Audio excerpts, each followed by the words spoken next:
ವೀರನ್ ಜೊತೆ ಕಳೆದ ಅನ್ಸೂಯ ಹಳಿ ನೆನಪುಗಳ ಮೆಲುಕು ಹಾಕ್ತಿದ್ದಾಳೆ. ಸ್ವಲ್ಪ ಹೊತ್ತು ಗತಕಾಲದ ಆಲೋಚನೆಗಳಲ್ಲಿ ನಲುಗಿದ ಅನ್ಸೂಯ ಆ ಕೋಣೆ ತುಂಬ ಪರಸಿರುವ ರಂಜನಿಯ ಫೋಟೋಗಳನ್ನ ನೋಡಲಾಗದೆ ತನ್ನ ಮೇಲೆ ಮಲಗಿದ್ದ ಅವನನ್ನು ಮೆಲ್ಲಕ್ಕೆ ಪಕ್ಕಕ್ಕೆ ಸರಿಸಿ ಹೇಳೋದಕ್ಕೆ ಹೋದ್ಲು. ಆದರೆ ವೀರ ಅವಳನ್ನ ಕದಲೋದಕ್ಕೂ ಬಿಡದೆ, ಎಲ್ಲಿಗೆ ರಂಜನಿ, ಹೋಗ್ಬೇಡ, ನನ್ನ ಬಿಟ್ಟು ಹೋಗ್ಬೇಡ, ನಿನ್ನ ಅಣು ಅಣು ನನ್ನ ಸ್ವಂತ ಮಾಡ್ಕೊಳ್ಬೇಕು ರಂಜನಿ ಅಂತ ಕನವರಿಸೋದಕ್ಕೆ ಶುರು ಮಾಡ್ದ. ಅವನು ಹಾಗಂತಿದ್ರೆ ಪ್ರಾಣ ಹೋದಂತಾಗಿ ಬರ್ತಿದ್ದಳುವನ್ನು ತಡ್ಕೊಂಡು ಕಷ್ಟಪಟ್ಟವನನ್ನು ತಳ್ಳಿ ಆ ರೂಮ್ನಿಂದ ಹೊರಟು ಹೋದ್ಲು. ವೀರ ಮಾತ್ರ ರಂಜನಿಯ ಆಲೋಚನೆಗಳಲ್ಲಿ ಕನಸಿನಲ್ಲಿ ಅವಳನ್ನೇ ನೆನೀತಾ ಖುಷಿಯಾಗಿ ನಿದ್ರೆ ಮಾಡ್ದ. ಅದಾದ ನಂತರ ಮೆಲ್ಲನೆ ದಿನಗಳು ಕಳೀತಿವೆ. ಹೇಗಿದ್ರು ಇನ್ನು ಬೆಂಗಳೂರಿನಲ್ಲಿ ಕೆಲಸ ಸಿಗೋದಿಲ್ಲ ಅಂತ ನಿರ್ಧರಿಸಿದ ರಂಜನಿ ಬೇರೆ ಕೆಲಸಗಳಿಗೆ ಅರ್ಜಿ ಹಾಕೋದಕ್ಕೆ ಶುರು ಮಾಡಿದ್ಲು. ಕವಿತಾ, ಮಾಲತಿ ಎಂದಿನಂತೆ ತಮ್ಮ ಕೆಲಸಗಳಿಗೆ ಹೋಗ್ತಿದ್ದಾರೆ. ರಂಜನಿ ಬೇರೆ ಮನೆ ಹುಡುಕೋದಕ್ಕೆ ಪ್ರಯತ್ನಿಸಿದ್ರು ಕವಿತಾ ಮಾತ್ರ ಒಪ್ಪದೆ ಅವರನ್ನ ತನ್ನ ಜೊತೆಯಲ್ಲಿ ಉಳಿಸ್ಕೊಂಡಿದ್ದಾಳೆ. ದಿನಗಳು ಕಳೆದು ವಾರಗಳಾದವು. ಈ ಗ್ಯಾಪ್ನಲ್ಲಿ ಚಂದ್ರನಿಗೆ ಮಂತ್ರಿ ಪದವಿನ ಘೋಷಣೆ ಮಾಡಿದ್ರು. ಆ ದಿನ ಅವನ ಪಕ್ಷದವರೆಲ್ಲ ಅವನನ್ನು ಅಭಿನಂದನೆಗಳ ಸುರಿಮಳೆಯಲ್ಲಿ ಮುಳುಗಿಸಿದ್ರು. ಅವನ ಮಗ ವಿರಾಟ್ ಸಂತೋಷದಿಂದ ಕಂಗ್ರಾಟ್ಸ್ ಡ್ಯಾಡಿ ಅಂತ ಅಪ್ಕೊಂಡು ವಿಶ್ ಮಾಡ್ದ. ಆದರೆ ಮಗಳು ಸುರಭಿ ಮಾತ್ರ ಅವನು ವಿಶ್ ಮಾಡಲಿಲ್ಲ. ಪದವಿಗಾಗಿ ತಂದೆ ಮಾಡಿದ ಕೆಲಸಗಳು ಅವಳಿಗೆ ತುಂಬ ಬೇಸರ ತರಿಸಿದ್ವು. ಅಂದಿನಿಂದ ತಂದೆಗೆ ಎದುರಾಗ್ತಿಲ್ಲ, ಮಾತಾಡ್ತಿಲ್ಲ. ಆ ದಿನ ಅಷ್ಟೊಂದು ಜನರು ವಿಶ್ ಮಾಡಿದ್ರು ಚಂದ್ರನಿಗೆ ಯಾಕೋ ತೃಪ್ತಿ ಅನ್ನಿಸ್ಲಿಲ್ಲ. ಅದಕ್ಕೆ ಕಾರಣ ಮುಂಬೈಗೆ ಹೋಗಿದ್ದ ಅವನ ಹೆಂಡತಿ ಇದುವರೆಗೆ ಫೋನ್ ಮಾಡಲಿಲ್ಲ. ಕನಿಷ್ಠ ಮಂತ್ರಿ ಆದದಕ್ಕೆ ಕಂಗ್ರಾಟ್ಸ್ ಕೂಡ ಹೇಳಲಿಲ್ಲ. ಅದಕ್ಕೆ ಅಭಿಮಾನಿಗಳ ಹಾವಳಿ ಸ್ವಲ್ಪ ಕಡಿಮೆ ಆದ ನಂತರ ತನ್ನ ಆಫೀಸ್ ರೂಮ್ನಲ್ಲಿ ಕೂತು ಮೋನಿತಾ ಕಾಲ್ ಮಾಡ್ದ. ಅತ್ತ ಫೋನ್ ರಿಂಗ್ ಆಗ್ತಿದೆ, ಆದರೆ ಯಾರೂ ತೆಗಿತಿಲ್ಲ. ರಿಂಗ್ ಆಗಿ ಕಾಲ್ ಕಟ್ ಆಗಿದ್ದಕ್ಕೆ ಅಸಹನೆಯಿಂದ ಚಂದ್ರ ಮೇಲೆ ಕಾಲ್ ಮಾಡ್ದ. ತುಂಬ ಹೊತ್ತು ರಿಂಗ್ ಆಗಿ ಇನ್ನೂ ಕಾಲ್ ಕಟ್ ಆಗುತ್ತೆ ಅನ್ನೋ ಸಮಯದಲ್ಲಿ ಫೋನ್ ಎತ್ತಿದ ಮೋನಿತಾ ಸ್ವಲ್ಪ ಈಜಿಸುರು ಬಿಡ್ತಾ, ಹೇಯ್ ಮ್ಯಾನಸ್ ಇಲ್ವಾ, ಒಂದ್ಸಾರಿ ಕಾಲ್ ಎತ್ತಿಲ್ಲ ಅಂದರೆ ಕೆಲಸದಲ್ಲಿದ್ದೀನಿ ಅಂತ ಅರ್ಥ ಆಗಲ್ವಾ ಅಂತ ಸಿಟ್ಟಿನಿಂದ ಅಂದ್ಲು. ಅವಳ ಉಸಿರಾಟದಲ್ಲಿನ ವ್ಯತ್ಯಾಸ ಗಮನಿಸಿದ ಚಂದ್ರನಿಗೆ ಆ ಕ್ಷಣವೇ ಸತ್ತು ಹೋಗ್ಬೇಕನ್ನಿಸ್ತಿತ್ತು. ಮುಷ್ಟಿ ಬಿಗಿದು ಕಂಟ್ರೋಲ್ ಮಾಡಿಕೊಂಡ. ಚಂದ್ರನಿಂದ ಉತ್ತರ ಬಾರ್ದಿದ್ದಕ್ಕೆ ಕಾಲ್ ಯಾಕೆ ಮಾಡಿದ್ಯಾ ಅಂತ ಹೇಳು, ಇಲ್ಲಾಂದರೆ ಫೋನ್ ಇಡ್ತೀನಿ ಅಂತ ರೇಗದ್ಲು. ನಿಲ್ಲು, ಸಾರಿ ಮೋನಿತಾ, ನನ್ನ ಮಂತ್ರಿಯಾಗಿ ಆಯ್ಕೆ ಮಾಡಿದ್ದಾರೆ ಅಂತ ಸರ್ಕಾರ ಘೋಷಿಸಿದೆ. 4 ದಿನಗಳಲ್ಲಿ ಪ್ರಮಾಣ ವಚನ ಇರಬಹುದು, ಆ ವಿಷಯ ಹೇಳೋಣ ಅಂತ ಮಾಡಿದೆ ಅಂದ. ಇದನ್ನು ಹೇಳೋಕೆ ನನ್ನ ಡಿಸ್ಟರ್ಬ್ ಮಾಡಿದ್ಯಾ? ಯಾವುದೇ ವಿಷಯ ಇದ್ದರೂ ನಾನು ಮುಂಬೈ ಬಂದಾಗ ಕಾಲ್ ಮಾಡಬೇಡ ಅಂತ ನಿನ್ಗೆ ಯಾವಾಗಲೂ ಹೇಳ್ತಾನೆ ಇರ್ತೀನಲ್ವಾ, ಆದರೂ ನನ್ನ ಇರಿಟೇಟ್ ಮಾಡೋಕೆ ಮಾಡ್ತೀಯಾ? ಸರಿ ಹೇಳ್ತೀಯಲ್ಲ, ನಾನು 2 ದಿನದಲ್ಲಿ ಬರ್ತೀನಿ, ಇಡ್ತೀನಿ, ಬಾಯ್ ಅಂತ ಅವನಿಗೆ ಇನ್ನೊಂದು ಮಾತಾಡೋದಕ್ಕೂ ಅವಕಾಶ ಕೊಡದೆ ಕಾಲ್ ಕಟ್ ಮಾಡಿದ್ಲು ಮೋನಿತಾ. ಅವಳ ಮಾತುಗಳಿಗೆ ಚಂದ್ರನ ಮುಖದಲ್ಲಿ ರಕ್ತದ ಹನಿಯೂ ಇಲ್ಲದಂತೆ ಬಿಳಿಚ್ಕೊಳ್ತು. ಕವಿತಾ ಮತ್ತು ಮಾಲತಿ ಕೆಲಸದಿಂದ ಮನೆಗೆ ಬರುವಷ್ಟರಲ್ಲಿ ಅವರಿಗಾಗಿ ಸ್ಪೆಷಲ್ಲಾಗಿ ಏನಾದರೂ ಅಡುಗೆ ಮಾಡೋಣ ಅಂದ್ಕೊಂಡ ರಂಜನಿ ಕಿಚನ್ ಒಳಗೆ ಹೋಗಲು ಹೋದ್ಲು. ಅಷ್ಟರಲ್ಲಿ ತನ್ನ ಮೊಬೈಲ್ನಲ್ಲಿ ನೋಟಿಫಿಕೇಷನ್ ಬಂದು ಸದ್ದು ಕೇಳಿ ಏನೋ ಮೇಲ್ ಬಂದಂತಿದೆ, ಏನಿರಬಹುದು ಅಂದ್ಕೊಳತ್ಲೆ ಮೇಲ್ ಓಪನ್ ಮಾಡಿದ್ಲು. ಅದರಲ್ಲಿನ ಸುದ್ದಿಯನ್ನು ನೋಡಿ ಒಂದು ಕ್ಷಣ ಶಾಕ್ ಆಗಿ ಅಷ್ಟರಲ್ಲಿ ಸಂತೋಷದಿಂದ ಹುರ್ರೇ, ರುದ್ರತೇಜ್ ಗ್ರೂಪ್ಸ್ನ ನಂಗೆ ಕೆಲಸ ಸಿಕ್ಕಿದೆ ಅಂತ ಅಂದ್ಕೊಂಡ್ಲು. ಆದರೆ ಅಷ್ಟರಲ್ಲಿ ನಿಂತು ಯೋಚಿಸ್ತಾ, ಆ ದಿನ ಆ ದೊಡ್ಡ ಮನುಷ್ಯ ನನಗೆ ಕೆಲಸ ಕೊಡಲ್ಲ ಅಂದಿದ್ದ, ಮತ್ತೆ ಯಾಕೆ ಕೊಟ್ಟಿದ್ದಾನಪ್ಪ? ಬಹುಶಃ ಮ್ಯಾನೇಜ್ಮೆಂಟ್ಗೆ ನನ್ನ ಪರ್ಫಾರ್ಮೆನ್ಸ್ ಇಷ್ಟ ಆಗಿರಬೇಕೂ, ಅದಕ್ಕೆ ಆ ಕಚಡ ಮ್ಯಾನೇಜರ್ ಅಭಿಪ್ರಾಯ ಪಕ್ಕಕ್ಕಿಟ್ಟು ನನ್ನನ್ನು ತಗೊಂಡಿರಬಹುದು ಅಂತ ಅಂದ್ಕೊಂಡು ಕೂಡಲೇ ಖುಷಿಯಿಂದ ಈ ದಿನ ದಿ ಬೆಸ್ಟ್ ಡಿನ್ನರ್ ಮಾಡಿ ಅಮ್ಮನಿಗೆ ಆಂಟಿಗೆ ಟ್ರೀಟ್ ಕೊಟ್ಟು ಈ ಹ್ಯಾಪಿ ನ್ಯೂಸ್ ಹೇಳಬೇಕು ಅಂದ್ಕೊಳ್ತಾ ಕಿಚನ್ ಒಳಗೆ ಹೋಗಿ ಅಡುಗೆ ಜೊತೆ ಸಣ್ಣ ಪಾರ್ಟಿ ಏರ್ಪಾಟ್ ಮಾಡಿದ್ಲು. ಸ್ವಲ್ಪ ಹೊತ್ತಿಗೆ ಕವಿತಾ, ಮಾಲತಿ ಇಬ್ಬರು ಆಫೀಸ್ನಿಂದ ಬಂದರು. ಒಳಗೆ ಬರ್ತಿದ್ದಂತೆ ಏನೋ ಮನೆಯಲ್ಲಿ ಘಮ ಘಮ ವಾಸನೆ ಬರ್ತಾ ಇದೆ. ಏನಿದು ಪುಟ್ಟ ಹುಡುಗಿ ಸ್ಪೆಷಲ್ ಅಂತ ಹೇಳಿದ್ಲು ಕವಿತಾ. ಸ್ಪೆಷಲ್ ಇದೆ ಆಂಟಿ, ನೀವು ಫ್ರೆಶ್ ಆಗಿ ಬಂದರೆ ಹೇಳ್ತೀನಿ ಅಂತ ಅವ್ರನ್ನ ಕಾಡ್ತಿದ್ದಾಳೆ ರಂಜನಿ. ನೋಡ್ತಿದ್ರೆ ತುಂಬ ಹ್ಯಾಪಿ ಆಗಿದೆ ಅನಿಸುತ್ತೆ. ಹಾಗಾದರೆ ಆ ನ್ಯೂಸ್ ಏನಂತ ತಕ್ಷಣ ತಿಳಿಬೇಕು, ನಮ್ಗೆ 5 ನಿಮಿಷ ಕೊಡು ಅನ್ನುತ್ತಾ ರೂಮ್ಗೆ ಹೋಗ 5 ನಿಮಿಷದಲ್ಲಿ ಫ್ರೆಶ್ ಆಗೋರು ಬಂದು ಈಗ ಹೇಳು ಏನು ಸ್ಪೆಷಲ್ ಅಂತ ಕೇಳಿದರು. ಆಗ ರಂಜನಿ ಅವ್ರ ಮುಂದೆ ಸಿಹಿ ಇಟ್ಟು, ಅಮ್ಮ ಆಂಟಿ, ನಾನು ಲಾಸ್ಟ್ ಟೈಮ್ ಬೆಂಗಳೂರಿಗೆ ಹೋಗಿ ಇಂಟರ್ವ್ಯೂ ಕೊಟ್ಟಿದ್ದೆ ಅಲ್ವಾ, ಆ ಕೆಲಸಕ್ಕೆ ಆಯ್ಕೆ ಆಗಿದ್ದೀನಿ. ಈಗ ತಾನೇ ಮೇಲ್ ಬಂತಮ್ಮ, ನಂಗೆ ಕೆಲಸ ಸಿಕ್ಬಿಟ್ಟಿದೆ ಅಂತ ಖುಷಿಯಿಂದ ಹೇಳಿದ್ಲು. ಆ ಮಾತಿಗೆ ಮಾಲತಿ ಮುಖದಲ್ಲಿ ಮಂದಹಾಸ ಮೂಡಿದ್ರೆ, ನಿನಗೆ ಸಿಗದೆ ಇನ್ಯಾರಿಗೆ ಸಿಗುತ್ತೆ ಕಣೆ ರಾಕ್ಷಸಿ ಅಂತ ರಂಜನಿ ಹತ್ತಿರ ಕರೆದು ಹಣೆಗೆ ಮುತ್ತಿಟ್ಲು ಕವಿತಾ. ಮಾಲತಿ ಕೂಡ ಸಿಹಿ ತಿನ್ನಿಸಿ ರಂಜನಿ ಹತ್ರ ಕರ್ಕೊಂಡ್ಳು. ಆ ರಾತ್ರಿ ಎಲ್ಲ ಖುಷಿಯಾಗಿ ಪಾರ್ಟಿ ಮಾಡಿದ್ರು. ಅದಾದಮೇಲೆ ಸರಿಯಾಗಿ 3 ದಿನಗಳಲ್ಲಿ ರಂಜನಿ ಬೆಂಗಳೂರಿಗೆ ಹೋಗಿ ಕೆಲಸಕ್ಕೆ ಸೇರಬೇಕು. 2 ದಿನಗಳ ಕಾಲ ಶಾಪಿಂಗ್ ಅಲ್ದು ತನಗೆ ಬೇಕಾದ ವಸ್ತುಗಳನ್ನೆಲ್ಲ ತೊಗೊಂಡ್ಳು. 3ನೇ ದಿನ ತಾನು ತಂದಿದ್ದ ಐಟಮ್ಗಳನ್ನೆಲ್ಲ ಹಾಲ್ನಲ್ಲಿ ಕೂತು ಪ್ಯಾಕ್ ಮಾಡ್ತಿದ್ಲು. ಸರಿಯಾಗಲೇ ಹಾಲ್ನಲ್ಲಿ ಆನ್ ಆಗಿದ್ದ ಟಿವಿಯಲ್ಲಿ ಸುದ್ದಿ ಓದುವವರು ರುದ್ರತೇಜ್ ಗ್ರೂಪ್ಸ್ಗೆ ಹೊಸ CEO ಆಗಿ ಇಂದಿನಿಂದ ಜವಾಬ್ದಾರಿ ವಹಿಸ್ಕೊಳ್ಳಿರೋ ಪುರುಷೋತ್ತಮ್ ಅವರ ಮೊಮ್ಮಗ ರುದ್ರ ಅಂತ ಹೇಳಿದ್ರು. ಅದನ್ನು ಕೇಳಿ ರುದ್ರತೇಜ್ ಗ್ರೂಪ್ ಅಂದರೆ ನಮ್ಮ ಕಂಪನಿಯೇ ಅಂದ್ಕೊಳ್ತಾ ತಲೆ ಎತ್ತಿ ಟಿ ವಿ ಕಡೆ ನೋಡಿದ್ಲು ರಂಜನಿ. ಅಪ್ಪ ಮೊದಲ ಬಾರಿಗೆ ಸ್ಕ್ರೀನ್ ಮೇಲೆ ಪ್ರತ್ಯಕ್ಷವಾಯಿತು ರುದ್ರನ್ ಫೋಟೋ. ಅದನ್ನು ನೋಡಿದ ರಂಜನಿ ಶಾಕ್ನಿಂದ, ಏನೋ ಇವನು ಕಂಪ್ನಿ CEO ನಾ? ಓ ಮೈ ಗಾಡ್ ಅಂತ ಬಾಯ್ಬಿಟ್ಲು. ಒಬ್ಬ CEO ಪದವಿಗೆ ಬರುತ್ತಾ ಕಂಪ್ನಿಯಲ್ಲಿ ಕೆಲ್ಸಕ್ಕೆ ಬಂದ ನೌಕರರ ಜೊತೆ ಹೇಗೆ ಬಿಹೇವ್ ಮಾಡ್ತಾನೆ. ಕಚಡ ನನ್ನ ಮಗ. ಕೆಲ್ಸಕ್ಕೆ ಹೋಗೋ ಮೊದಲು 2 ಸಾರಿ ಮುತ್ತು ಕೊಟ್ಟಿದ್ದಾನೆ, ಇನ್ನೂ ಅಲ್ಲೇ ಕೆಲಸ ಮಾಡಿದ್ರೆ ಇನ್ನೆಷ್ಟು ಮುತ್ತು ಕೊಡ್ತಾನೋ. ಮುತ್ತುಗಳ ಜೊತೆಗೆ ಇನ್ನೇನು ಕೊಡ್ತಾನೋ. ಶಿವನೇ, ನಾನೇನು ಹೀಗೆ ಯೋಚನೆ ಮಾಡ್ತಿದ್ದೀನಿ ಅಂತ ಮನಸ್ಸಲ್ಲಿ ಅಂದ್ಕೊಳತ್ಲೆ ಬಾಯಿ ಮೇಲೆ ಕೈ ಇಟ್ಕೊಂಡು TV ಕಡೆ ನೋಡಿದ್ಲು. ಅದರಲ್ಲಿನ ರುದ್ರನ್ ಫೋಟೋ ಕೂಡ ಮುತ್ತು ಕೊಡ್ತಿರುವಂತೆ ಮೂತಿ ಚಾಚದಂತ ಕಂಡಿದ್ದರಿಂದ ಗಾಬರಿಯಾಗಿ ಚಾನೆಲ್ ಬದಲಿಸ್ಬಿಟ್ಲು ರಂಜನಿ. ಆದರೆ ಅದರಲ್ಲೂ ರುದ್ರನ್ ಬಗ್ಗೆ ಬರ್ತಿದೆ. ಅಷ್ಟರಲ್ಲೇ ರುದ್ರ ಪಬ್ಲಿಕ್ ಫಿಗರ್ ಆದ್ದರಿಂದ ಮತ್ತು ಮೋಸ್ಟ್ ಎಲಿಜಿಬಲ್ ಬ್ಯಾಚುಲರ್ ಆಗಿ ಆ ದಿನ ಕಂಪ್ನಿ ಜವಾಬ್ದಾರಿ ತಗೊಂಡಿದ್ದರಿಂದ ಎಲ್ಲ ಚಾನೆಲ್ಗಳು ಅವನ ಬಗ್ಗೆ ಅಬ್ಬರಿಸ್ತಿವೆ. ಆ್ಯಂಕರ್ ಅಕಸ್ಮಾತ್ ಆಗಿ ರುದ್ರ ಇದುವರೆಗೆ ಮೇಂಟೈನ್ಸ್ ಮಾಡಿದ ಗರ್ಲ್ ಫ್ರೆಂಡ್ ಲಿಸ್ಟನ್ನು ಎಷ್ಟು ಉತ್ಸಾಹದಿಂದ ಹೇಳ್ತಿದ್ದಾಳೆ. ಅವೆಲ್ಲವನ್ನ ನೋಡ್ತಾ ಬಾಯ್ ಬಿಟ್ಟು ರಂಜನಿ, ಇವನು ಹಣೆ ಬರಹಕ್ಕಿಷ್ಟು ಬೆಂಕಿ ಹಾಕ. Doctor, actor, lawyer, engineer, model, CEO ಹೀಗೆ ಯಾರನ್ನೂ ಬಿಟ್ಟಿಲ್ವಲ್ಲಪ್ಪ. ಮುಖ ಪರಿಚಯ ಇಲ್ಲದೆ ನನಗೆ ಮುತ್ತು ಕೊಟ್ಟಿದ್ದಾನೆ ಅಂದರೆ ಇವ್ರ ಜೊತೆ ಎಲ್ಲಿವರೆಗೆ ಹೋಗಿರಬಹುದು.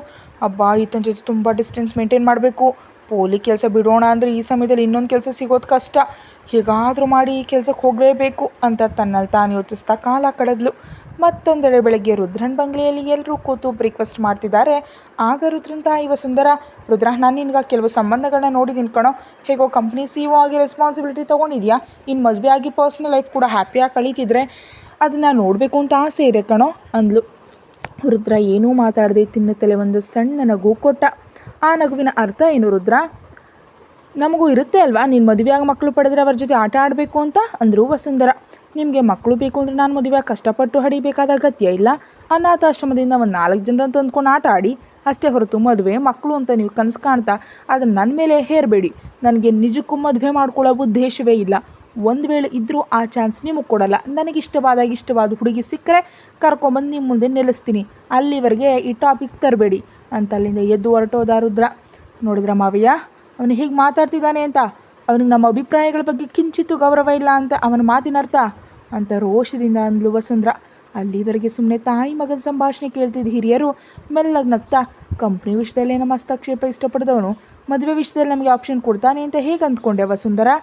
ಇನ್ನು ಅವನ ಲೈಫ್ ಅವನಿಷ್ಟ, ಸುಮ್ಮನೆ ನಡೆಯೋದನ್ನು ನೋಡೋದಷ್ಟೇ, ನಾವೇನೂ ಮಾಡಲಾಗದು. ಹಾಗಾಗಿ ನೀನು ಇದ್ರ ಬಗ್ಗೆ ಹೆಚ್ಚು ಯೋಚಿಸ್ಬೇಡಿ ಅಂತ ಹೇಳಿ ಹೊರಟು ಹೋದರು ಪುರುಷೋತ್ತಮ್. ಹಾಗೆ ಹೇಗೆ ಬಿಡ್ತೀನಿ? ಬಿಡಲ್ಲ. ಇದುವರೆಗೆ ಟೈಮ್ ಕೊಟ್ಟಿದ್ದೆ, ಇನ್ನು ಟೈಮ್ ವೇಸ್ಟ್ ಮಾಡಲ್ಲ. ಅರ್ಜೆಂಟಾಗಿ ಫಾರಿನಿಂದ ಮನುಷ್ಯಳನ್ನು ಕರೆಸ್ಬೇಕು. ಅವಳಾದರೆ ಮಾತ್ರ ಅವನ್ನ ದಾರಿಗೆ ತರ್ತಾಳೆ ಅಂದ್ಕೊಳ್ತಾ ಮೊಬೈಲ್ ತೊಗೊಂಡು ಲಾನ್ ಕಡೆ ಹೋದ್ಲು ವಸುಂಧರ. ಅದಾದ ನಂತರ ಒಂದಿನ ಸಾಯಂಕಾಲ ರಂಜನಿ ಫುಲ್ಲಾಗಿ ಡ್ರಿಂಕ್ ಮಾಡಿ ಪಾರ್ಟಿಯಲ್ಲಿ ಡ್ಯಾನ್ಸ್ ಮಾಡ್ತಿದ್ದಾಳೆ. ಅಷ್ಟರಲ್ಲಿ ಒಬ್ಬ ವ್ಯಕ್ತಿ ಬಂದು, ಶಲ್ ವಿ ಡ್ಯಾನ್ಸ್ ಅಂತ ಕೇಳ್ದ. ಅವನು ಕೇಳಿದೆ ತಡ ಅವನಿಗೆ ಕೈ ನೀಡಿದ್ಲು. ಇಬ್ಬರು ಸೇರಿ ಸಾಲ್ಸ ಮಾಡ್ತಿರುವಾಗ, you are so beautiful, shall we go to room ಅಂತ ಕೇಳ್ದ ಅವನು. Yes, I wanted to and I like you, more over I love you ಅಂತಿದ್ದವಳು ತುಟಿಗಳನ್ನ ಗಟ್ಟಿಯಾಗಿ ಕಚ್ಚಿಬಿಟ್ಟ ರಂಜನಿ. ಅದೇ ಸಮಯದಲ್ಲಿ ನಿದ್ದೆಯಲ್ಲಿದ್ದ ರಂಜನಿಗೆ ಒಮ್ಮೆಗೆ ನೋವಾದಂತಾಗಿ ಅನ್ನುತ್ತಾ ಎದ್ದು ಕೂತು ತುಟಿ ಮೇಲೆ ಕೈ ಇಟ್ಕೊಂಡು ನೋಡಿಕೊಂಡ್ಳು. ಅವಳ ಕೈಗೆ ಲೈಟಾಗಿ ರಕ್ತ ತಗಲ್ದಿದ್ದರಿಂದ, ಓ ಮೈ ಗಾಡ್, ರಕ್ತ ಏನಿದು ಅಂದ್ಕೊಳ್ತಾ ಏನು ನಡೀತು ಅಂತ ನೆನಪು ಮಾಡಿಕೊಂಡ್ಳು. ಕೂಡಲೇ ನಾಚಿಕೆ ಪಡ್ತಾ, ಅಂದರೆ ನಾನು ಕನಸಿನಲ್ಲಿ ಯಾರನ್ನೋ ಕಚ್ತಿದ್ದೀನಿ ಅಂದ್ಕೊಂಡು ನನ್ನ ತುಟಿಯನ್ನೇ ನಾನು ಕಚ್ಕೊಂಡ. ಆದರೂ ಇದೇ ನಾನು ಇಂಥ ಕನಸು ಕಾಣ್ತಿದ್ದೀನಿ, ಬಹುಶಃ ನನಗೆ ಲವ್ ಮಾಡೋ ವಯಸ್ಸು ಬದಂತಿದೆ ಅಂತ ತನ್ನಲ್ಲಿ ತಾನು ನಗ್ನಗ್ತಾ ಮತ್ತೆ ಹೊದಿಕೆ ಹೊದ್ದು ಮಲಗದ್ಲು. ಮರುದಿನ ಅತಿರಥ ಮಹಾರಥರ ನಡುವೆ ಮಂತ್ರಿಯಾಗಿ ಪ್ರಮಾಣ ವಚನ ಸ್ವೀಕರಿಸಿದ ಚಂದ್ರ, ಮದುವೆ ಆದ ಹೆಂಡತಿ ಎತ್ತು ಮಗಳನ್ನೇ ಕೊಂದು ಆ ಸಮಾಧಿ ಮೇಲೆ ಚಂದ್ರ ಮಂತ್ರಿ ಪದವಿ ಏರೋದನ್ನು ನೋಡಿ ಸಹಿಸಲಾಗದ ಕಿರಿಮಗಳು ಸುರಭಿ ಅವರಿಂದ ದೂರ ಹೋಗ್ಬೇಕಂತ ಡಿಸೈಡ್ ಮಾಡಿದ್ಲು. ಆ ವಿಷಯವನ್ನು ತಂದೆ ತಾಯಿಗೆ ಹೇಳೋದಕ್ಕೆ ಸಮಯಕ್ಕಾಗಿ ಕಾಯ್ತಿದ್ದಾಳೆ. ಅದೇ ಸಮಯದಲ್ಲಿ ರಂಜನಿ ಬೆಂಗಳೂರಿಗೆ ಹೋಗೋದಕ್ಕೆ ಸಿದ್ಧಳಾದ್ಲು. ಅಮ್ಮ, ಆಂಟಿ, ನೀವು ಕೂಡ ಬೆಂಗಳೂರಿನಲ್ಲಿ ಇರೋದಕ್ಕೆ ಬರಬಹುದಲ್ವಾ? ಆಫೀಸ್ನವ್ರು ಕೊಟ್ಟ ಫ್ಲ್ಯಾಟ್ನಲ್ಲಿ ನಾವು 15 ದಿನಗಳ ಕಾಲ ಇರೋದಕ್ಕೆ ಪರ್ಮಿಷನ್ ಇರುತ್ತೆ. ಅಷ್ಟರೊಳಗೆ ನಾನು ಫ್ಲ್ಯಾಟ್ ನೋಡ್ತೀನಿ, ಆಮೇಲೆ ನಾವೆಲ್ಲರೂ ಅಲ್ಲಿಗೆ ಶಿಫ್ಟ್ ಆಗಬಹುದು ಅಂದ್ಲು ರಂಜನಿ. ಇಲ್ಲ ಬಂಗಾರ, ಅಲ್ಲಿಗೆ ಬಂದರೆ ನಮಗೆ ಏನೋ ತೋಚಿತು. ಜೊತೆಗೆ ನಮಗೆ ಇಲ್ಲಿ ಕೆಲಸಗಳು ಕೂಡ ಇವೆ, ಅವುಗಳನ್ನ ಬಿಡೋದು ಯಾಕೆ? ಎಲ್ಲಿವರೆಗೂ ಆಗುತ್ತೋ ಅಲ್ಲಿವರೆಗೆ ಕೆಲಸ ಮಾಡ್ತೀವಿ, ಆಮೇಲೆ ಹೇಗಿದ್ರು ನಿನ್ನ ಜೊತೆ ಇರಲೇಬೇಕಲ್ವಾ? ಇನ್ನು ನೀನು ನಮ್ಮ ಬಗ್ಗೆ ಏನು ಯೋಚಿಸ್ದೆ, ಹೋಗಿ ಖುಷಿಯಾಗಿ ಕೆಲಸ ಮಾಡು ಅಂದರು ಮಾಲತಿ. ಮೊನ್ನೆಯಿಂದ ಇವಳು ಬನ್ನಿ ಅಂತಿದ್ದಾಳೆ, ನೀನು ಬರಲ್ಲ ಅಂತಿದ್ಯಾ? ಸಾಕ್ಬಿಡು ಮಾಲತಿ, ಇಷ್ಟು ದಿನ ಕಷ್ಟಪಟ್ಟಿದೆಯಲ್ವಾ, ಇನ್ನವಳ ಜೊತೆ ಹೋಗೋಳಿಗೆ ಸ್ವಲ್ಪ ಅಡುಗೆ ಮಾಡಿ ಹಾಕ್ತಾ ಅಲ್ಲೇ ಇರಬಹುದಲ್ವಾ? ನಾನಂದರೆ ಒಬ್ಬಳೇ ಇರೋಳು, ನಿನಗೆ ಮಗಳಿದ್ದಾಳೆ, ಇನ್ನಿಲ್ಲಿ ಒಂಟಿಯಾಗಿ ಬಿದ್ದಿರೋ ಅವಶ್ಯಕತೆ ಏನಿದೆ ಅಂದ್ಲು ಕವಿತಾ. ಅಲೋ ಆಂಟಿ, ಅಮ್ಮನೊಬ್ಳನ್ನೇನಲ್ಲ, ನಾನು ನಿಮ್ಮನ್ನು ಕೂಡ ಬರೋದಕ್ಕೆ ಹೇಳಿದ್ದೀನಿ. ಆದರೂ ನಿಮ್ಮನ್ನು ಒಂಟಿಯಾಗಿಬಿಟ್ಟು ನಾವೆಲ್ಲರೂ ಹೇಗೆ ಹೋಗ್ತೀವಿ? ನಾವೆಲ್ಲಿದ್ರೆ ನೀವು ಅಲ್ಲೇ ಇರಬೇಕು, ನೀವು ಬರಲ್ಲ ಅಂದರೆ ಅಮ್ಮನನ್ನು ಕೂಡ ಕರ್ಕೊಂಡು ಹೋಗಲ್ಲ ಅಂತ ಬೆದರಿಸಿದ್ಲು ರಂಜನಿ. ಆ ಮಾತಿ ಕವಿತಾ ಪ್ರೀತಿಯಿಂದ ನೋಡಿದ್ರೆ ಮಾಲತಿ ನಗ್ತಾ ಕರೆಕ್ಟಾಗಿ ಹೇಳಿದೆ ಬಂಗಾರ, ಅವಳೆಲ್ಲಿದ್ದರೆ ನಾನಲ್ಲೇ, ಆಮೇಲೆ ನಮ್ಮ ಜವಾಬ್ದಾರಿ ಹೇಗಿದ್ರು ನಿಂಗೆ ತಪ್ಪಿದ್ದಲ್ಲ ಅಂದ್ಲು. ನಿಮ್ಮನ್ನು ನೋಡ್ಕೊಳ್ಳೋದು ನನ್ನ ಜವಾಬ್ದಾರಿ ಅಲ್ಲ, ನನ್ನ ಅದೃಷ್ಟ ಅನ್ನುತ್ತಾ ಇಬ್ಬರನ್ನ ತಪ್ಪಿಕೊಂಡು ರಂಜನಿ ಬೆಂಗಳೂರಿಗೆ ಹೊರಟ್ಲು. ಆಫೀಸ್ನವರು ಫ್ಲ್ಯಾಟ್ ಕೊಟ್ಟಿದ್ದರಿಂದ ನೇರವಾಗಿ ಅಲ್ಲಿಗೆ ಹೋದ್ಲು ರಂಜನಿ. ಬೆಳಿಗ್ಗೆ ಆಫೀಸ್ಗೆ ಹೋಗಲು ರೆಡಿಯಾದವಳು ಕೋಣೆಯಲ್ಲಿರೋ ದೇವರ ಫೋಟೋ ಮುಂದೆ ಕೈ ಮುಗಿದು, ದೇವರೇ, ಕೇಳಿದ ತಕ್ಷಣ ಕೆಲಸನೇನೋ ಕೊಟ್ಬಿಟ್ಟೆ, ಆದರೆ ಅದರ ಜೊತೆ ಆ ರಾಕ್ಷಸ ರುದ್ರನ್ ಕೂಡ CEO ಆಗಿ ತಂದುಬಿಟ್ಟೆ. ನನಗೆ ಯಾಕಿಂತ ಪರೀಕ್ಷೆ ಇಟ್ಟೆ? ನೀನೇನು ಮಾಡ್ತೀಯೋ ಗೊತ್ತಿಲ್ಲ, ಆ ರುದ್ರನ ನನ್ನ ಲೈಫ್ನಿಂದ ದೂರ ಮಾಡು, ನಾನು ಅವನ ಕಣ್ಣಿಗೆ ಬೀಳ್ದಂತೆ ನೋಡು. ಇನ್ನು ಬೇಕಿದ್ರೆ ನನಗಾಗಿ ಆಫೀಸ್ನಲ್ಲಿ ಒಬ್ಬ ಒಳ್ಳೆಯ ಸುಂದರವಾದ ಹುಡುಗನನ್ನು ಸೆಟ್ ಮಾಡು, ಆದರೆ ರುದ್ರನನ್ನು ಮಾತ್ರ ದೂರ ಮಾಡು ಅಂತ ಒಂದು ಚಿಕ್ಕ ಅರ್ಜಿಯನ್ನು ದೇವರ ಮುಂದೆ ಇಟ್ಟು ಅಷ್ಟರಲ್ಲೇ ಟೈಮ್ ನೋಡ್ಕೊಂಡು ಬೇಗ ಬೇಗ ಆಫೀಸ್ಗೆ ಓಡಿದ್ಲು. ಅವಳ ಮೊರೆ ಆಲಿಸಿದ ದೇವರು ಆಫೀಸ್ಗೆ ಹೋದ ಕೂಡಲೇ ಅವಳಿಗೆ ರುದ್ರ ಎದುರಾಗದಂತೆ ಮಾಡ್ದ. ಈ ನಡುವೆ ಹೊಸ ನೌಕರರೆಲ್ಲರೂ ಕೊನೆಯ ಮಹಡಿಯಲ್ಲಿರೋ ಆಡಿಟೋರಿಯಂನಲ್ಲಿ ಸೇರೋದಕ್ಕೆ ಅನೌನ್ಸ್ ಮಾಡಿದ್ರಿಂದ ಎಲ್ಲರೂ ಅತ್ತ ಕಡೆ ಹೋದರು. ಆಗ ಒಬ್ಬ ವ್ಯಕ್ತಿ ಸ್ಟೇಜ್ ಮೇಲೆ ಬಂದು, ಇವತ್ತು ನಾಳೆ ನಿಮಗೆ ಟ್ರೈನಿಂಗ್ ಪೀರಿಯಡ್ ಇರುತ್ತೆ, ಒಂದು ಕಂಪ್ನಿಯಲ್ಲಿ ಕೆಲಸ ಮಾಡುವಾಗ ಕಂಪ್ನಿ ಬಗ್ಗೆ ಪೂರ್ತಿಯಾಗಿ ತಿಳಿಬೇಕು. ಇವತ್ತು ಪೂರ್ತಿ ಇದೇ ಸೆಷನ್ ನಡೆಯುತ್ತೆ, ನಾಳೆ ನೀವು ಡೀಲ್ ಮಾಡಿರೋ ಪ್ರಾಜೆಕ್ಟ್ ಬಗ್ಗೆ ವಿವರಿಸ್ತಾರೆ ಅಂತ ನಿರ್ಗಳವಾಗಿ ಮಾತಾಡ್ತಾ ಹೋದ. ಸ್ವಲ್ಪ ಹೊತ್ತಿಗೆ ಅವನು ಮಾತಾಡೋದು ಮುಗಿದಿದ್ದಕ್ಕೆ ಎಲ್ಲರೂ ನಿಟ್ಟುಸಿರು ಬಿಡುವಷ್ಟರಲ್ಲಿ ಇನ್ನೊಬ್ಬ ವ್ಯಕ್ತಿ ಸ್ಟೇಜ್ ಹತ್ತಿ ಕ್ಲಾಸ್ ಶುರು ಮಾಡ್ದ. ಹಾಗೆ ಒಬ್ಬರ ನಂತರ ಒಬ್ಬರು ಆಫೀಸ್ ರೂಲ್ಸ್ ಬಗ್ಗೆ, ಅವರ ಡಿಪಾರ್ಟ್ಮೆಂಟ್ ಕೆಲಸದ ಬಗ್ಗೆ ಹೇಳ್ತಾ ಹೋದರು. ಮಧ್ಯಾಹ್ನ ಲಂಚ್ ಬ್ರೇಕ್ ಆದ ನಂತರ ಮತ್ತೆ ಶುರುವಾಯಿತು. ಈ ಬಾರಿ ಸ್ಟೇಜ್ ಮೇಲೆ ಒಬ್ಬ ಲೇಡಿ ಹೋದ್ಲು. ಅವಳು ಮಾತನಾಡಲು ಶುರು ಮಾಡತ್ಲೆ, ಹಲೋ ಗಾಯ್ಸ್, ನಿಮ್ಮೆಲ್ರಿಗೂ ಇವತ್ತು ಮೊದಲ ದಿನ, ಆದ್ದರಿಂದ ಕೆಲವು ಪರಿಚಯದ ತರಗತಿಗಳು ನಡೀತಿವೆ. ಈಗ ನಾನು ನಿಮಗೆ ಒಂದು ಇಂಪಾರ್ಟೆಂಟ್ ರೂಲ್ ಬಗ್ಗೆ ಹೇಳಲಿದ್ದೀನಿ, ಎಲ್ಲರೂ ಜಾಗ್ರತೆಯಿಂದ ಕೇಳಿ ಅಂದ್ಲು. ಅವಳಷ್ಟು ಪೀಟಿಕೆ ಹಾಕಿದ್ರಿಂದ ಎಲ್ಲರೂ ಅವಳು ಏನು ಹೇಳ್ತಾಳೆ ಅಂತ ಆಸಕ್ತಿಯಿಂದ ನೋಡಿದ್ರು. ಆಗ ಲೇಡಿ ಮಾತಾಡ್ತಾ, ಈ ಕಂಪ್ನಿಯಲ್ಲಿ ಉದ್ಯೋಗಿಗಳ ನಡುವೆ ಕೆಲಸ ಚರ್ಚೆ ಬಿಟ್ಟು ಬೇರೆ ವಿಷಯ ಬರಬಾರ್ದು, ಹಾಗೆ ಯಾವ ಇಬ್ಬರ ನಡುವೆಯೂ ಪ್ರೇಮ ಅನ್ನೋ ಸಂಬಂಧ ಉಂಟಾಗಬಾರ್ದು. ಆಫೀಸಿಗೆ ಬಂದ್ವಾ, ಕೆಲಸ ಮಾಡಿದ್ವಾ, ಹೋದ್ವಾ ಎಂದಷ್ಟೇ ಇರಬೇಕು, ಅದಕ್ಕಿಂತ ಮಿಗಿಲಾದ ಬೇರೆ ಸಂಬಂಧ ಇಟ್ಕೊಳ್ಬಾರ್ದು, ಅಂಡರ್ಸ್ಟ್ಯಾಂಡ್ ಅಂದ್ಲು. ಆ ಮಾತಿಗೆ ಆಡಿಟೋರಿಯಂ ಪೂರ್ತಿ ಒಮ್ಮೆಗೆ ಗುಸುಗುಸು ಸದ್ದಿನಿಂದ ತುಂಬ ಹೋಯಿತು. ಇದೇನು ರೂಲ್ ವಿಚಿತ್ರವಾಗಿದೆ, ಈ ದಿನಗಳಲ್ಲಿ ಕೂಡ ಯಾರಾದರೂ ಹೀಗೆ ರೂಲ್ ಆಗ್ತಾರಾ ಎಂದು ಹೊಸದಾಗಿ ಸೇರಿದ ಒಬ್ಬ ವ್ಯಕ್ತಿ ತನ್ನ ಪಕ್ಕದಲ್ಲಿದ್ದ ಇನ್ನೊಬ್ಬ ಕೊಲೀಗ್ ಜೊತೆ ಅಂದ. ಹೌದು, ಇದು ಸ್ವಲ್ಪ ಸಿಲ್ಲಿ ಆಗಿದೆ, ಈ ಕಂಪ್ನಿ ಮಾಡರ್ನ್ ಅಂದ್ಕೊಂಡಿದೆ ಆದರೆ ಅಲ್ಲ ಅಂತ ಈಗಲೇ ಅರ್ಥ ಆಯಿತು ಅಂದನು ಆ ಕೊಲೀಗ್. ಕೆಲಸದ ವಿಷಯದಲ್ಲಿ ನಮ್ಮನ್ನು ಕಂಟ್ರೋಲ್ ಮಾಡ್ಬೋದು, ಆದರೆ ಹೀಗೆ ಪರ್ಸ್ನಲ್ ಮ್ಯಾಟರ್ನಲ್ಲಿ ಇಂಥ ರೂಲ್ಸ್ ಹಾಕೋದು ನಿಜಕ್ಕೂ ಸ್ಟೇಜ್ ಆಗಿದೆ ಅಂತ ಇನ್ನೊಬ್ಬ ಹುಡುಗಿ ಅಂದ್ಲು. ಹೀಗೆ ಒಬ್ರಿಗೊಬ್ಬರು ಮಾತಾಡ್ತಿದ್ದಾಗ ಸ್ಟೇಜ್ ಮೇಲಿದ್ದ ಲೇಡಿ ಮತ್ತೆ ಗಟ್ಟಿಯಾಗಿ ಮಾತಾಡ್ತಾ, ಖಂಡಿತವಾಗಿಯೂ ಈ ರೂಲ್ ಎಲ್ಲರೂ ಪಾಲಿಸಲೇಬೇಕು, ಇಲ್ಲಿ ಪ್ರೇಮ ವ್ಯವಹಾರ ಯಾರು ನಡೆಸಿದ್ರು ಅವರು ಕಂಪ್ನಿಯಿಂದ ತಕ್ಷಣ ಡಿಸ್ಮಿಸ್ ಆಗ್ತಾರೆ ಅಂತ ಕಟ್ಟುನಿಟ್ಟಾಗಿ ಹೇಳಿದ್ಲು. ಆ ಮಾತಿಗೆ ನೌಕರರೆಲ್ಲರ ಅವಕ್ಕಾದರು.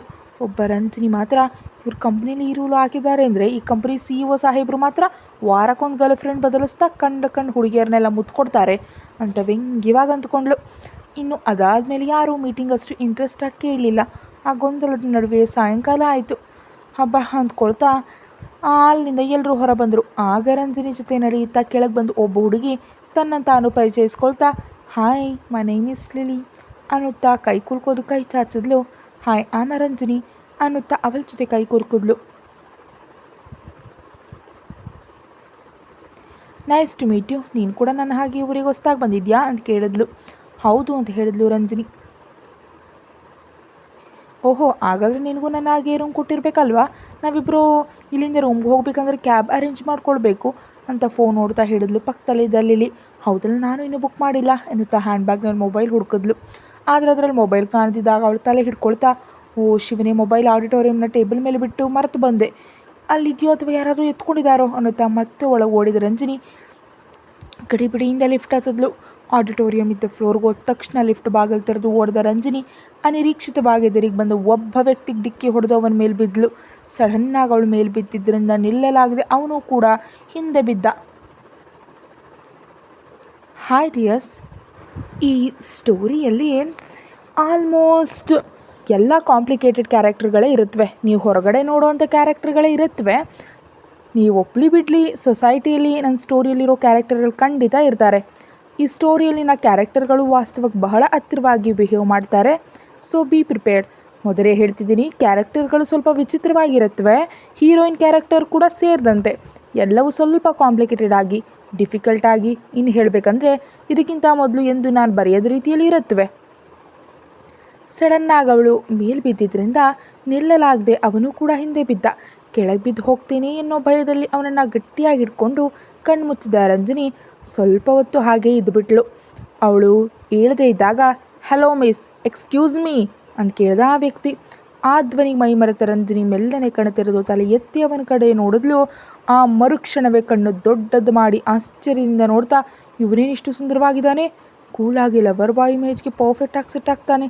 ನನ್ನ ಲೈಫ್ನಲ್ಲಿ ಇಷ್ಟು ಸುಂದರವಾದ ಹುಡುಗನನ್ನು ಎಂದೂ ನೋಡಿಲ್ಲ, ನೋಡ್ತಿದ್ರೆ ಗಟ್ಟಿಯಾಗಿ ಮುತ್ತು ಕೊಟ್ಟು ಹಾಗೆ ಕಚ್ಚಿಬಿಡ್ಬೇಕು ಅನ್ನಿಸ್ತಿದೆ ಅಂತ ಮನಸ್ಸಲ್ಲಿ ಅಂದ್ಕೊಳ್ತಾ ರೆಪ್ಪೆ ಬಡಿದೆ ಅವನ ಕಡೆ ನೋಡ್ತಾ ನಿಂತಳು. ಹಲೋ ಮಿಸ್, ನೀವು ಚೆನ್ನಾಗಿದ್ದೀರಾ, ಏನಾದರೂ ಏಟು ಬಿದ್ದಿದ್ಯಾ ಅಂತ ಮತ್ತೆ ಕೇಳ್ದ ಅವನು. ಆ ಮಾತಿಗೆ ತಡಬಡಾಯಿಸಿ ಪ್ರಜ್ಞೆಗೆ ಬಂದು, ಹೌದೌದು ನಾನು ಚೆನ್ನಾಗಿದ್ದೀನಿ, ನನಗೇನು ಏಟು ಬಿದ್ದಿಲ್ಲ ಅಂತ ಅವನ ಮೇಲೆ ಮಲಗಿದ್ದ ಹಾಗೆ ತಲೆ ಅಡ್ಡವಾಗಿ ಅಲ್ಲಾಡಿಸ್ತಾ ಹಿಡಿದ್ಲು ರಂಜನಿ. ಅವಳು ಹಾಗೆ ನೋಡ್ತಿರೋದಕ್ಕೆ ಮುಜುಗರ ಪಟ್ಕೊಂಡು, ಮಿಸ್ ನನ್ನ ಮೇಲಿಂದ ಹೇಳ್ತೀರಾ, ನೀವು ನೋಡೋದಕ್ಕೆ ಸಣ್ಣಗಿದ್ದೀರಿ ಆದರೆ ಭಾರ ಆಗಿದ್ದೀರಿ ಅಂದ ಅವನು. ಆ ಮಾತಿಗೆ ನಾಚಿಕೆಯಾಗಿ ಸಾರಿ ಅನ್ನುತ್ತಾ ಅವನ ಮೇಲಿಂದ ಇದ್ದ ರಂಜನಿ ಅವನಿಗೆ ಕೈ ನೀಡಿದ್ಲು. ಅದನ್ನು ಹಿಡಿದು ಅವನು ಮೇಲೆದ್ದ. ನಿಜಕ್ಕೂ ರಂಜನಿ ಯಾಕೆ ಅಲ್ಲಿಗೆ ಬಂದ್ಲು ಎಂಬ ವಿಷಯವನ್ನೇ ಮರೆತು ಅವನ ಕೈ ಹಿಡಿದು ಹಾಗೆ ನೋಡ್ತಿದ್ದಾಳೆ. ಅವನು ಕೂಡ ಮುಜುಗರದಿಂದ ದಿಕ್ಕುಗಳನ್ನ ನೋಡ್ತಿದ್ದಾನೆ, ಆದರೆ ಅವಳು ಮಾತ್ರ ಕೈ ಬಿಡಲಿಲ್ಲ. ಅದಕ್ಕೆ ಅವನು, ಸಾರಿ, ನಾನೇ ನೋಡಿದೆ, ನಿಮಗೆ ಡಿಕ್ಕಿ ಹೊಡೆದೆ ಅಂದ. ಇಲ್ಲ ಇದರಲ್ಲಿ ನನ್ನ ತಪ್ಪು ಕೂಡ ಇದೆ, ನೀವು ಸಾರಿ ಕೇಳಬೇಡಿ ಅಂತ ನಗ್ತಾ ಅಂದ್ಲು ರಂಜನಿ. ಓಕೆ, ಇಬ್ಬರದ್ದು ಮಿಸ್ಟೇಕ್ ಇದೆ, ಆದರೆ ನೀವ್ಯಾಕಷ್ಟು ಗಡಿಬಿಡಿಯಾಗಿ ಬಂದ್ರಿ ಅಂತ ಕೇಳ್ದ ಅವನು. ಓ ಹೌದಲ್ಲ, ನಿಜಕ್ಕೂ ಆ ವಿಷಯನೇ ಮರ್ತೋಯ್ತು, ನಾನು ಆಡಿಟೋರಿಯಂನಲ್ಲಿ ನನ್ನ ಮೊಬೈಲ್ ಮರ್ತು ಬಂದೆ, ಅದಕ್ಕಾಗಿ ವಾಪಸ್ ಬಂದೆ ಅಂದ್ಲು ರಂಜನಿ. ಆ ಮಾತಿಗೆ ಅವಳ ಕೈ ಬಿಡಿಸ್ಕೊಂಡು ತನ್ನ ಪಾಕೆಟ್ನಲ್ಲಿರೋ ಮೊಬೈಲ್ ತೆಗೆದು, ನಿಮ್ಮ ಮೊಬೈಲ್ ಇದೇನಾ ಅಂತ ಕೇಳ್ದ ಅವನು. ಹೌದಿದೆ, ಈ ಮೊಬೈಲ್ ನಿಮ್ಗೆ ಎಲ್ಲಿ ಸಿಕ್ತು ಅಂತ ಕೇಳಿದ್ಲು ರಂಜನಿ. ಕ್ಲಾಸ್ನವರೆಲ್ಲ ಹೋದ್ಮೇಲೆ ನಾನೇ ಕೊನೆಯಲ್ಲಿದ್ದೆ, ನಾನು ಹೊರಗೆ ಬರ್ತಿರುವಾಗ ಮೊಬೈಲ್ ವೈಬ್ರೇಟ್ ಹಚ್ಚೋದು ಕೇಳಿಸ್ತು, ಅದಕ್ಕೆ ವಾಪಸ್ ಹೋಗಿ ಹುಡುಕ್ದಾಗ ಟೇಬಲ್ ಕೆಳಗೆ ಈ ಮೊಬೈಲ್ ಕಾಣ್ತು, ಸರಿ ಯಾರದ್ದು ಕೇಳ್ಕೊಡೋಣ ಅಂತ ತರ್ತಿದ್ದೆ, ಅಷ್ಟರಲ್ಲಿ ನೀವು ಬಂದು ಟಿಕ್ಕಿ ಹೊಡೆದ್ರಿ ಅಂದ ಅವನು. ಓ ಹೌದಾ, ಥ್ಯಾಂಕ್ ಯು ಸೋ ಮಚ್, ಮತ್ತು ಸಾರಿ ನಿಮ್ಮನ್ನು ಕೆಳಗೆ ಬೀಳಿಸ್ದೆ ಅಂತ ನಕ್ಕದ್ಲು ರಂಜನಿ. ಇಟ್ಸ್ ಓಕೆ, ನನ್ನ ಹೆಸರು ವಿಶ್ವ, ನಿಮ್ಮ ಹೆಸರು ಅಂತ ಕೇಳ್ದ ಅವನು. ನನ್ನ ಹೆಸರು ರಂಜನಿ, ನಾನು ಇವತ್ತೇ ಆಫೀಸ್ ಸೇರಿಕೊಂಡೆ, ಫ್ರೆಷರ್. ಐ ಥಿಂಕ್ ನೀವು ಕೂಡ ಫ್ರೆಷರ್ ಅನಿಸುತ್ತೆ ಅಂತ ಕೇಳಿದ್ಲು ರಂಜನಿ. ಎಸ್, ನಾನು ಕೂಡ ಇವತ್ತು ಜಾಯ್ನ್ ಆದೆ ಅಂತ Vishwa. Oh okay, nice to meet you ಅಂದು ರಂಜನಿ. ಪ್ಲೆಷರ್ ಇಸ್ ಮೈನ್ ಅನ್ನುತ್ತಾ ಲಿಫ್ಟ್ ಒಳಗೆ ಹೋಗಿ, ಬನ್ನಿ ನೀವು ಕೂಡ ಕೆಳಗೆ ಹೋಗಬೇಕಲ್ವೇ ಅಂದ ವಿಶ್ವ. ಹೌದು ಅನ್ನುತ್ತಾ ಲಿಫ್ಟ್ ಒಳಗೆ ಹೋದ್ಲು. ಲಿಫ್ಟ್ ಬಟನ್ ಒತ್ತಿದ ವಿಶ್ವ, ಇವತ್ತು ಮೀಟಿಂಗ್ ವಿಷಯ ಕೇಳಿದ್ರ, ನಮ್ಮ ಕಂಪ್ನಿ HR ಹೇಳಿದ, ನೋ ಡೇಟಿಂಗ್ ರೂಲ್, ನನಗಂತೂ ಕ್ರೇಜಿಯಾಗಿ ಅನ್ನಿಸ್ತು ಅಂತ ನಗ್ತಾ ಅಂದ. ಹೌದು, ಈ ದಿನಗಳಲ್ಲಿ ಕಂಪ್ನಿಗಳಲ್ಲಿ ಇಂಥ ರೂಲ್ ಇರುತ್ತೆ ಅಂತ ನಾನು ನಿರೀಕ್ಷೆ ಮಾಡಿರಲಿಲ್ಲ, ಮತ್ತು ಸ್ವಲ್ಪ ಹಳೆ ಕಾಲದಾಗ ಅನ್ನಿಸ್ತು ಅಂತ ನಗ್ತಾ ಉತ್ತರಿಸಿದ್ಲು. ನಾನು ಅದನ್ನೇ ಅಂದ್ಕೊಳ್ತಿದ್ದೆ, ಒಬ್ಬ ವ್ಯಕ್ತಿ ಪ್ರೀತಿಯಲ್ಲಿ ಬೀಳೋದಿರೋದು ಅವನ ಮನಸ್ಸಿಗೆ ಸಂಬಂಧಿಸಿದ ವಿಷಯ, ಒಂದು ಕಂಪ್ನಿ ಆಡಳಿತ ಅದನ್ನು ತಡೆಯೋದಕ್ಕೆ ಸಾಧ್ಯ ಇಲ್ಲ ಅಲ್ವಾ ಅಂದ ವಿಶ್ವ. ನೀವು ಹೇಳೋದು ಕೂಡ ಸರಿ ಅಂದ್ಲು ರಂಜನಿ. ಅಷ್ಟರೊಳಗೆ ಲಿಫ್ಟ್ ಕೆಳಗೆ ಬಂದಿದ್ದರಿಂದ ಇಬ್ಬರು ಹೊರಗೆ ಬಂದು ಓಕೆ ಬಾಯ್ ಅಂತ ಹೇಳಿ ರಂಜನಿ ಹೋಗುವಾಗ, ಒಂದು ನಿಮಿಷ, ಇಫ್ ಯು ಡೋಂಟ್ ಮೈಂಡ್ ನಿಮ್ಮ ನಂಬರ್ ಕೊಡ್ತೀರಾ, ನಾವು ಟಚ್ನಲ್ಲಿ ಇರ್ಬೋದಾ ಅಂದ ವಿಶ್ವ. ಆ ಮಾತಿಗೆ ಹುಬ್ಬುಗಂಟಿಕೆ ಅವನ ಕಡೆ ನೋಡಿದ್ಲು. ತಪ್ಪಾಗಿ ತಿಳಿಬೇಡಿ, ನಿಜಕ್ಕೂ ನಮ್ಮ ಬ್ಯಾಚ್ನಲ್ಲಿ ನಾನು ಮಾತಾಡಿದ ಮೊದಲ ವ್ಯಕ್ತಿ ನೀವೇ, ಅದಕ್ಕೆ ಕೇಳಿದೆ ಅಂದ. ಆ ಮಾತಿಗೆ ಒಂದು ಕ್ಷಣ ಯೋಚಿಸ್ತಾ, ಹುಡುಗ ಫಾಸ್ಟ್ ಆಗಿದ್ದಾನೆ, ನಂಬರ್ ಕೊಟ್ಟು ನೋಡೋಣ ಅಂತ ಮನಸ್ಸಲ್ಲಿ ಅಂದ್ಕೊಂಡು, ಇಟ್ಸ್ ಓಕೆ, ಖಂಡಿತವಾಗಿಯೂ ನಂಬರ್ ಕೊಡ್ತೀನಿ ಅನ್ನುತ್ತಾ ತನ್ನ ನಂಬರ್ ಅವನಿಗೆ ಕೊಟ್ಟು ಅವನ ನಂಬರ್ ತೊಗೊಂಡು ರಂಜನಿ, ಥ್ಯಾಂಕ್ ಯು, ನೀವು ರೂಮಿಗೆ ಹೇಗೆ ಹೋಗ್ತೀರಾ, ನಾನು ಕಾರ್ ತಂದಿದ್ದೀನಿ, ಡ್ರಾಪ್ ಮಾಡಲಾ ಅಂತ ಕೇಳ್ದ ವಿಶ್ವ. ಇಟ್ಸ್ ಓಕೆ, ನಾನು ಈಗಾಗಲೇ ಬುಕ್ ಮಾಡಿದ ಕ್ಯಾಬ್ ಬಂದಿದೆ, ನಾವು ನಾಳೆ ಸಿಗೋಣ, ಬಾಯ್ ಅಂತ ಹೇಳಿ ಕ್ಯಾಬ್ ಹತ್ತಿದ್ಲು ರಂಜನಿ. ಅದ ತಕ್ಷಣ ಹೊರಟು ಮೇನ್ ರೋಡ್ ಮೇಲೆ ಹೋಯಿತು. ಆ ಕೂಡಲೇ ತನ್ನ ಕಾರ್ ತೆಗೆದ ವಿಶ್ವ ಕ್ಯಾಬನ್ನು ಫಾಲೋ ಮಾಡ್ತಾ ಹೋಗ್ತಿದ್ದಾನೆ. ಅದನ್ನು ಗಮನಿಸಿದ ರಂಜನಿ, ಇವನೇನಿದು ಕ್ಯಾಬ್ ಹಿಂದೆ ಫಾಲೋ ಮಾಡ್ತಿದ್ದಾನೆ, ಮನುಷ್ಯ ನೋಡೋದಕ್ಕೆ ಸುಂದರವಾಗಿ ಇದ್ದಾನೆ, ಆದರೆ ಎಲ್ಲಿಯಾದರೂ ಕ್ಯಾರೆಕ್ಟರ್ ಏನಾದರೂ ಕೆಡ್ತಾಗಿರಬಹುದೇ ಅಂತ ತನ್ನಲ್ಲೇ ತಾನು ಅಂದ್ಕೊಳ್ತಿದ್ದಾಳೆ. ಅಷ್ಟರಲ್ಲಿ ಅವಳು ಕ್ಯಾಬನ್ನು ದಾಟಿ ಹೋದ ಅವನ ಕಾರ್ ಕ್ಷಣದಲ್ಲೇ ಮಾಯವಾಯಿತು. ಅದನ್ನು ನೋಡಿ ಸುಮ್ಮನೆ ಅವನನ್ನು ಸಂಶಯಪಟ್ಟೆ ಅಂದ್ಕೊಂಡ್ಳು ರಂಜನಿ. ಮತ್ತೊಂದೆಡೆ, ಏಯ್ ಅನ್ಸೂಯ, ಏನು ಮಾಡ್ತಿದ್ಯಾ, ಇನ್ನೂ ರೂಮಿಗೆ ಬಂದಿಲ್ಲ ಯಾಕೆ ಅಂತ ವೀರ ಕೂಗಾಡ್ತಿದ್ದಾನೆ. ದಿನಕ್ಕೆ ಅವನ ಮೇಲೆ ಮನಸ್ಸು ಮುರಿತಿರುವ ಅನಸೂಯಾಗೆ ಆ ದಿನ ವೀರನ ಹತ್ರ ಹೋಗೋದಕ್ಕೆ ಇಷ್ಟ ಆಗಲಿಲ್ಲ. ಅದಕ್ಕೆ, ಏನಿಲ್ಲ ವೀರ, ಮಾತ್ರೆ ತೊಗೊಂಡಿದ್ದೀನಿ, ಮಲಗ್ತೀನಿ ಅಂದ್ಲು ಅನ್ಸೂಯ. ಆ ಮಾತು ಕೇಳಿದ ತಕ್ಷಣ ಗಬಗಬನೆ ಹೊರಗೆ ಬಂದು, ಏನು ಒಪ್ಪಿಗೆ ಇಲ್ವಾ, ನನ್ನ ಜೊತೆ ಮಲಗೋದಕ್ಕೆ ನಿನ್ಗೆ ಒಪ್ಪಿಗೆ ಇಲ್ವಾ ಅಂತ ಹಿಡ್ಕೊಂಡ. ನಿಜವಾಗಿಯೂ ಇಲ್ಲ, ಆ ಆಸೆ ಕೂಡ ಇಲ್ಲ, ಇವತ್ತಿಗೆ ನನ್ನ ಬಿಟ್ಟುಬಿಡು ಅಂದ್ಲು ಅನ್ಸೂಯ. ಏನು ಹೊಸ ನಾಟಕ ಮಾಡ್ತಿದ್ಯಾ? ನೀನು ಬಂದಿದ್ಯಾಕೆ? ನನ್ನ ಜೊತೆ ಮಲಗೋದಕ್ಕೆ ತಾನೇ? ನಾನು ಬೇಕು ಅಂತ ಬಂದವಳು ನೀನು. ಇವಾಗ ಮನಸ್ಸಿಲ್ಲ ಅಂದರೆ ಇದ್ದರೂ ಇಲ್ದಿದ್ರೂ ನನ್ನ ಜೊತೆ ಮಲಗಬೇಕು ಬಾ ಅಂತ ಅವಳ ಕೈ ಹಿಡಿದು ಹೇಳದ ವೀರ. ಪ್ಲೀಸ್ ಇವತ್ತಿಗೆ ನನ್ನ ಬಿಟ್ಬಿಡು ವೀರ. ಹೇಗಿದ್ರು ನಂಜಿನಿ ಫೋಟೋ ನೋಡಿದ್ರೆ ನಿಂಗೆ ಹಾಯಾಗಿ ನಿದ್ರೆ ಬರುತ್ತಲ್ವ, ಇವತ್ತಿಗೆ ಆ ಫೋಟೋ ನೋಡುತ್ತಲೇ ಮಲಗು ಅಂದ್ಲು ಅನಸೂಯ. ನಿಲ್ಸೆ ನಿನ್ನ ವೇಷಗಳನ್ನ, ನಾನೇನು ಮಾಡಬೇಕಂತ ನನಗೆ ಗೊತ್ತು.